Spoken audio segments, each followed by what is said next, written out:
Umatake na naman mga kababayan yung China sa atin. Binomba na naman po tayo ng water cannon kahapon po. Tapos inulit nila kaninang umaga. Ito, separate incident. Nagbabagang mga balita at pagtalakay sa mga isyu ng lipunan. Bulsa, opinyon, banat at paglalantad sa katotohanan. Bulsa, what you see is what you get. You decide. Ayan po yung balita dito sa Manila Standard. China fires water cannon on 3 BIFAR vessels in WPS. Ayan po. Ito, separate incident ito mga kababayan. Sabi rito, Philippine resupply vessel, Chinese Coast Guard ship collide.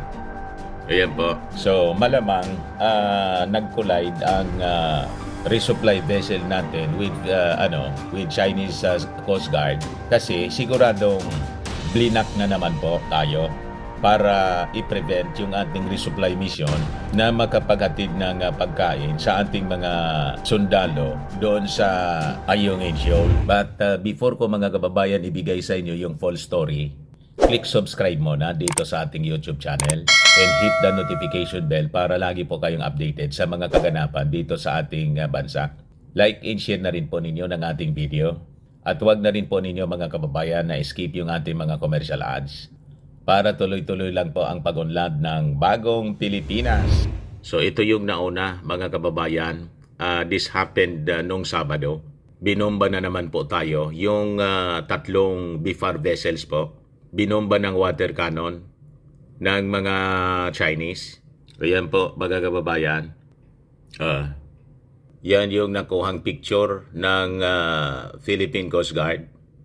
So sabi dyan sa balita ng Inquirer po, tatlong vessels ng Bureau of Fisheries and Aquatic Resources or BIFAR became the latest targets of water cannon attacks by Chinese Coast Guard po sa West Philippine Sea.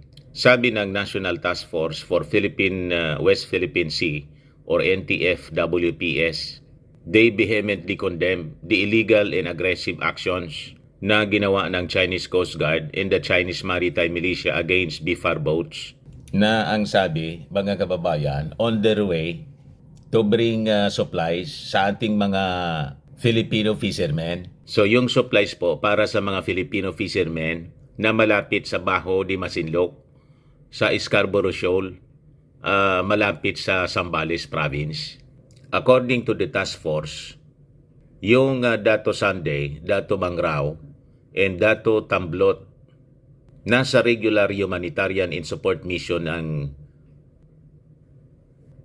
noong Saturday morning para mag-deliver ng fuel and groceries to more than 30 Filipino fishing boats waiting about a nautical mile to the entrance ng Shoal. Ayun, mga kababayan, sinalubong sila ng mga Chinese Coast Guard at pinagbubomba po ng water cannon. So sabi rito, the incident was the third time this year that the Chinese Coast Guard used water cannons to stop Philippine civilian vessels. Sabi po ng mga Filipino TV journalist na nag-cover po ng BIFAR mission, yung Bureau's vessels encountered two Chinese Coast Guard ships na may bow numbers 3305 and 3302. At saka may kasama sila na 4 pang maritime militia boats, mga around 2.6 kilometers away from Bajo de Masinloc. Yung Chinese Coast Guard po daw, nagsimula na magbomba ng water cannon mga around 9 o'clock in the morning to prevent the BIFAR boats na makalapit doon sa ating mga mangingisda. At yung pambobomba po, tumagal hanggang 1 o'clock in the afternoon. Matindi po. Ayon mga kababayan kay Jonathan Malaya, Task Force spokesperson, na itong mga Chinese ay gumagamit ng kanilang water cannons at least gumamit na at least 8 times at nag-cause siya ng significant damage to BIFAR vessel, Dato Tamblot's communication and navigation equipment, as it was directly and deliberately targeted by the Chinese Coast Guard. The BIFAR an attached agency of the Department of Agriculture said it was the most aggressive action na ginawa ng mga Chinese and the first to be inflicted upon them by the Chinese Coast Guard using water cannons. So tama mga kababayan yung mga analysis natin na yung pagkita ng ating Pangulong Bongbong Marcos with the Chinese President Xi Jinping. Sabi natin, yung ating Pangulong Bongbong, sincero. Pero yung pagmumukhang yon, mga kababayan ni Xi Jinping, iba man po yung ginagawa sa kanilang sinasabi. So importante mga kababayan talaga na idiridiritso lang ng ating Pangulong Bongbong Marcos yung kanyang mga ginagawa na dapat po tayo dito ay handa. As we engage mga kababayan, yung ating mga regional partners, yung Southeast Asian countries, yung pakikipag-ugnayan natin with the military ng Japan, ng South Korea, ng Australia, at lalo na mga kababayan ng katratado natin, yung Amerika. Kasi walang sincerity on the part of Xi Jinping. Gusto na talaga nilang kamkamin ang hindi sa kanila mga kababayan.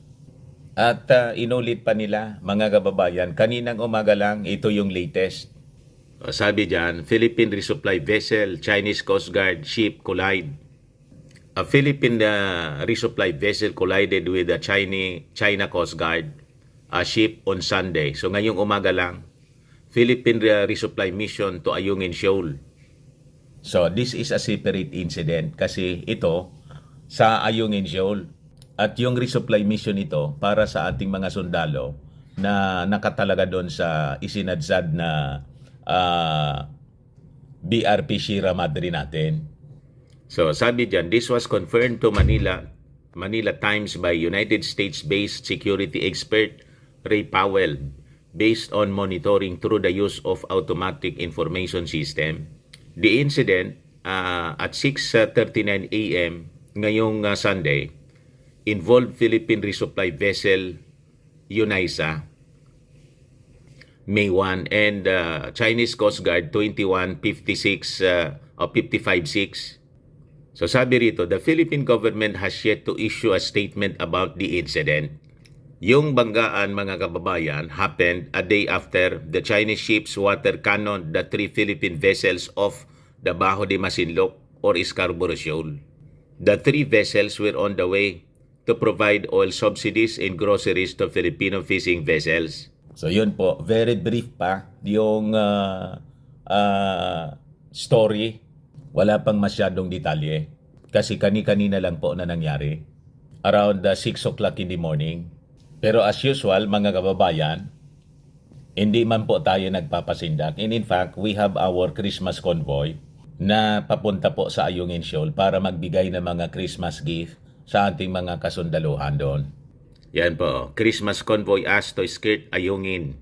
Magdadala sila ng mga supplies dito sa mga nakadetail na mga kasundaluhan natin sa BRP Sierra Madre. So yan ang balita. The civilian-led Christmas convoy to the West Philippine Sea was asked to skirt the Philippine outposts aboard the BRP Sierra Madre on Ayungin Shoal, sabi po ng National Security Council.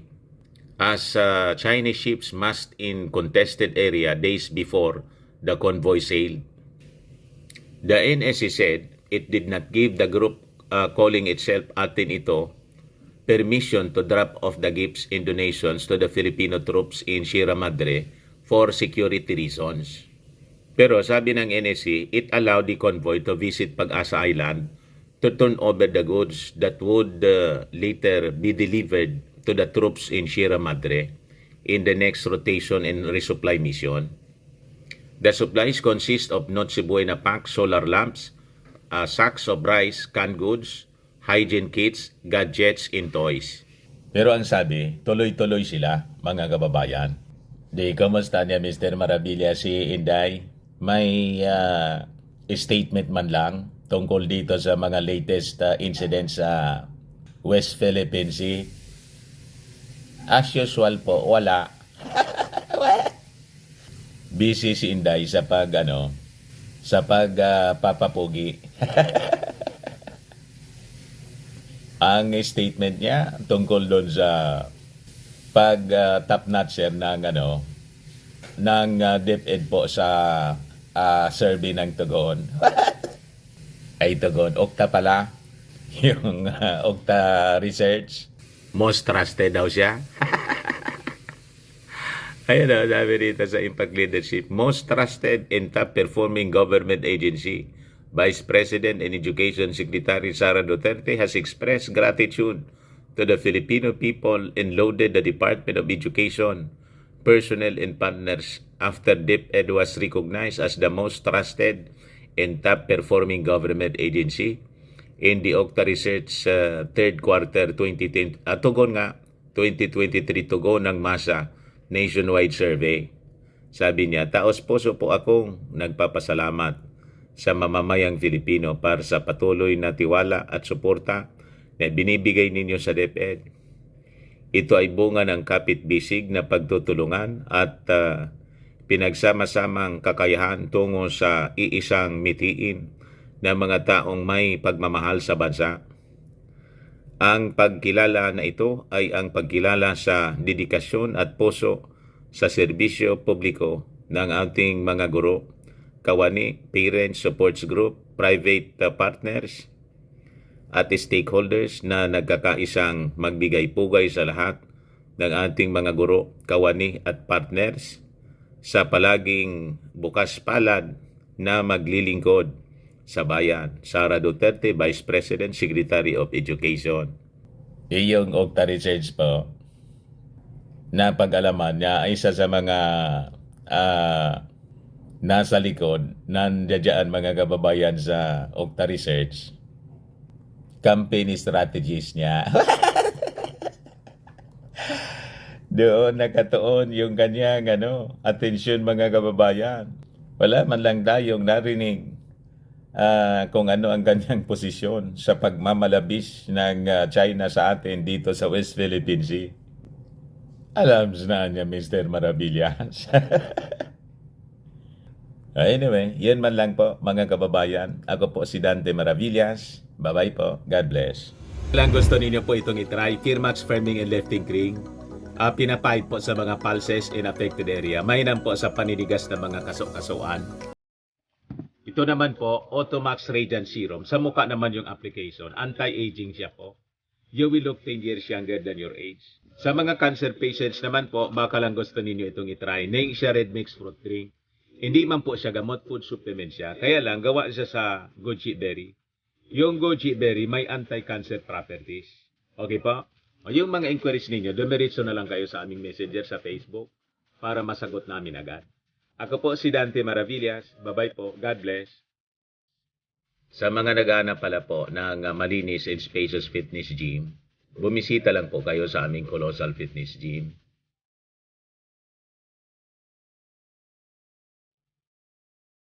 We also offer Grab car rental with our brand new 2023 model ng Toyota Innova. We also accept booking for those who are planning to travel via PAL, Cebu Pacific and other airline companies, local and international, and bills payment for Meralco bills, PLDT, etc. Ang Colossal Fitness Gym is located at 3rd floor, Security Bank Building, Lanco Business Park, Legazpi City, Albay. For inquiries, look for Gilon Maravillas. Contact number 0966-802-0949.